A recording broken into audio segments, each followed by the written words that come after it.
Falëndërimi takon Allahu Gjelle Shanhu, Zotit të botëve, I cili na dhuroi jetën, na fali rinin si amanet dhe na udhëzoi në rrugën e drejtë.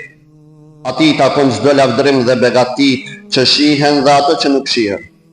Salavate dhe selamit qofshin mbi të dërguarin ton Muhammedin sallallahu alaihi wasallam, I cili ishte shembulli më I bukur për rinin dhe për çdo kohë, mbi familjen e tij të pastër, mbi shokët e tij besnik dhe mbi të gjithë ata që e ndjekin rrugën e tij deri në ditën e kataklizmës.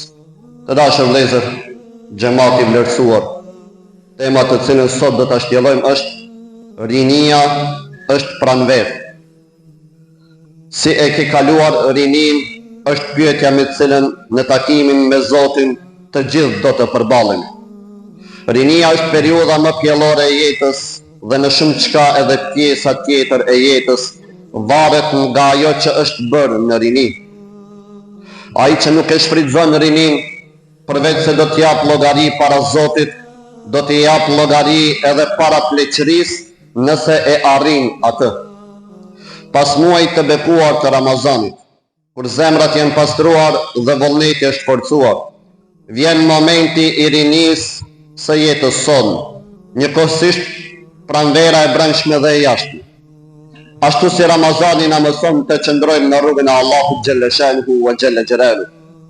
Edhe rinia jonë është koha kur duhet të mbjellim veprat e mira, që të korrim frytet e tyre në të ardhmen. Dhe ashtu si qëndron fazat e jetës, edhe në natyrë dëshmojmë ndërimin e stinëve. Këtë ditë ka filluar pranvera.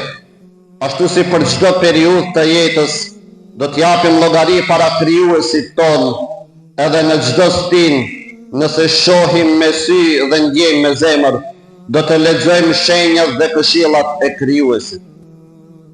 Pranvera është koha e shpërthimit të jetës, por sado që jeta lulëzon dhe me bukurinë e saj na mahnit, do të vijë dita kur gjithçka që ka mbirë nga toka do të thahet, do të shpërndahet nga erërat dhe do të kthehet përsëri në tokë. Allahu Gjelle Shanhu wa Gjelle Gjelalu thot: "Jepo atyre si shembull jetën e kësaj bote si një bimësi, e cila pasi ujitim me ujin që ne e zbresim nga qielli, bëhet e thatë dhe erërat e shpërndajnë. Dhe Allahu është I fuqishëm mbi çdo gjë."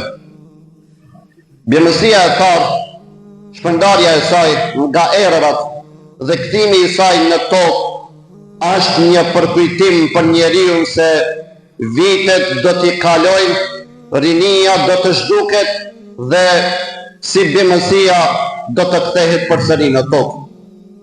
I vetëdijshëm për kalueshmërinë e gjithçkaje, Ebu Said el-Hudri u gëzua me atë që I tha Muhamedi sallallahu alaihi wasallam, atë shumë sa kërkoi që t'ja përsëriste.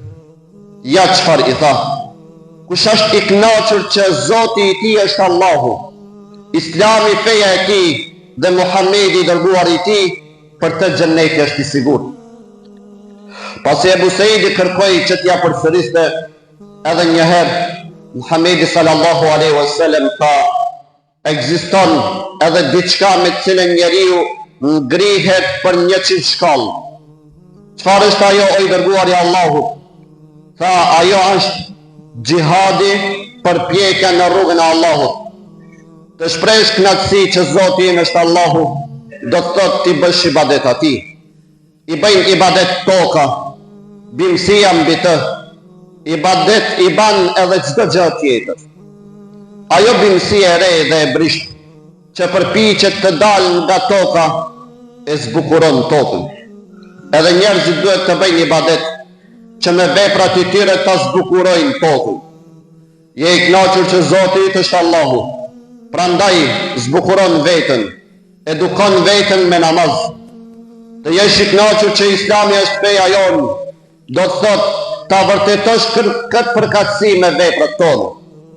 Kjo duhet të shihet në çdo veprim tonë, në kulturën e ushqimit, në kulturën e veshjes, në kulturën e banimit, në raportin ndaj fëmijës së përbashkët, në raportin ndaj njëri tjetrit dhe atij që është ndryshe.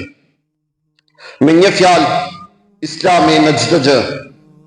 Knatësia që i dashuri Allahu xhalla shanhu është Muhamedi sallallahu alaihi wasallam, shprehet duke ecur në rrugën e tij, në rrugën e sunnetit, duke ruajtur traditën dhe duke pasur atë si shembull jetësor.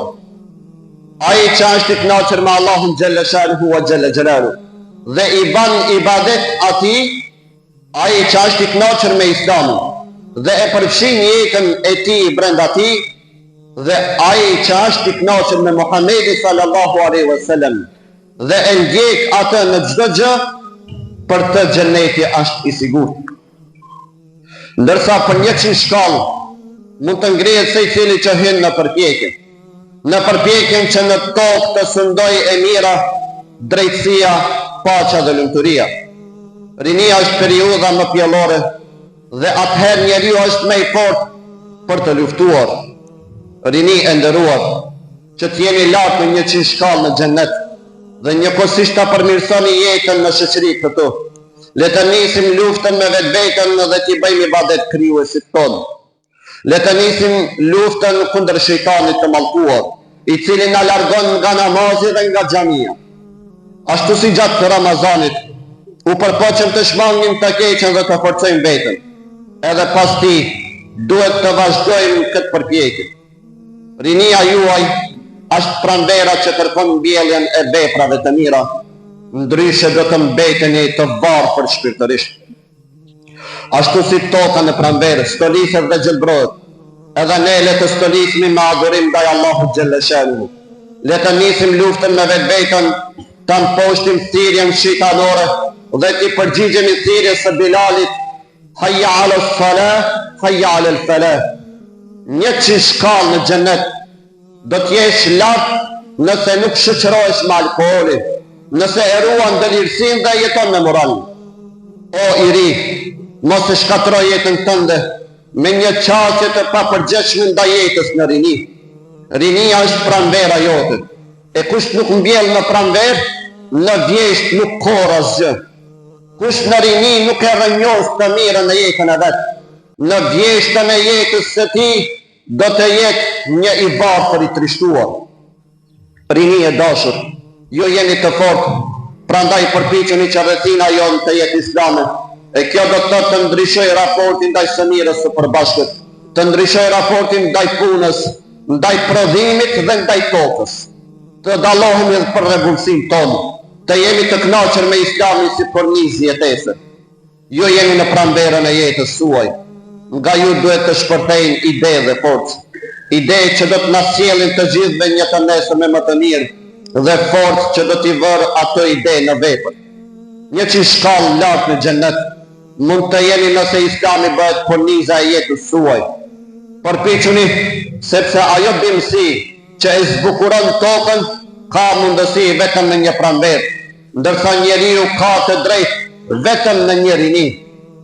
Leh do t'i përgjigjeni pyetjes si e kalove rinin, nëse e keni pasur Muhamedit sallallahu alaihi wasallam si shembull. Oj rini, pranvera jetës suaj do të jetë e fritshme, nëse nuk keni idhuj, po ndiqni shembullin. Dhe po ashtu, nëse vazhdoni të qëndroni në rrugën e Ramazanit, edhe pas tij, duke e mbajtur zemrën të pastër, duke i bërë ibadet Allahut xhalla shanhu wa xhalla xhelalu, dhe duke vepruar me moral, atëherë xheneti dhe kënaqësia e Zotit do t'ju jenë të sigurta. Lusë Allahun e madhëruar që rinisë son t'i jap dashuri ndaj Allahut dhe të dërguarit dhe një dëshmi të fortë për të jetuar në Islam. Amin. Wa akhiru da'wana wa anil hamdulillahi rabbil alamin.